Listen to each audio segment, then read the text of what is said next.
Meja Edward Floyd Goele, mkuu wa wilaya ya Tarime. Idadi ni kubwa sana ya watoto ambao hawajaripoti mashuleni. Na jambo hili ni wajibu wa wazazi pamoja na watumishi wa serikali wote kuhakikisha watoto hao wanakwenda shule. Dr. Samia Suluhu Hassan ambaye ni Rais wa Jamhuri ya Muungano wa Tanzania na ndio kiongozi wetu mkubwa wa serikali ameshafanya wajibu wake mkubwa wa ujenzi wa miundombinu ikiwa ni madarasa pamoja na madawati. Lakini watoto wengi hawajaripoti shuleni. Sasa natumia muda huu kutoa maelekezo. Kila mzazi ambaye ana mtoto anastahili kwenda shule, hakikisha amekwenda shuleni. Na lazima watambue kwamba jambo hili sio ombi. Ni lazima. Kwa sababu elimu ni bure kuanzia awali mpaka kidato cha 6. Wajibu wao ni kupeleka watoto shuleni. Na nimeshatoa maelekezo kwa ma-OCD wote watatu wa wilaya ya Tarime. OCD Nyamwaga, OCD Silali, OCD Tarime mji. Kwa watendaji kata wote wa wilaya hii, lakini maafisa elimu kata, maafisa elimu msingi na sekondari, lakini tunao polisi kata kwenye kila kata, tunao watendaji wa vijiji. Tunaanza zoezi la kuhakikisha watoto wote wanakwenda shule. Na tuwatambue wote. Bahati nzuri tumeshapata majina.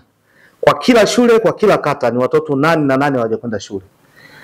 Tutakamata mzazi na watakwenda mahakamani. Sasa ili uepuke hilo, hakikisha mtoto wako amekwenda shule. Ameripoti shuleni ifikapo kesho asubuhi. Watoto wote wameenda shule. Vinginevyo tunaanza kukusanya. Tunawanyima watoto haki ya msingi ya kwenda shule, ya kupata elimu. Tunatambua wapo wanafunzi ambao wameozeshwa tayari, wako kwa wanaume ambao watakiwa kwenda kwa shule. Lakini wapo ambao wana mimba. Wapo ambao wako kwenye machimbo, wanatumikishwa kwenye machimbo. Wapo ambao wanafanya biashara maeneo ya stand, sokoni na mitaani. Lakini wapo ambao wanatumikishwa kama house girl kwenye baadhi ya nyumba. Wapo watoto ambao wametoroshwa, wako nje ya nchi. Maana yake kwenye nchi jirani, kama mnavyojua hapa tunapakana na nchi ya Kenya. Wapo huko. Wapo ambao wanafanya shughuli mbalimbali, uchungaji na mambo kama hayo kwenye mashamba. Sasa natoa wito kwa wananchi wote wa Tarime.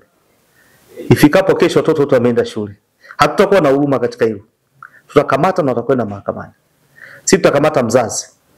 Kwa hiyo maelekezo yangu kwa watendaji wote niliowataja hapo juu, kuwatambua ni mtoto wa nani hayupo shule. Kamata mzazi, peleka mahakamani.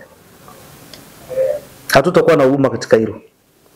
Idadi ni kubwa sana ya watoto, hasa kidato cha kwanza hawapo mashuleni. Wale watoto waliofeli form 2 kwenda form 3 wamerudi, wako nyumbani, wengine wameolewa, wote warudi shule kama maelekezo ya serikali yalivyo.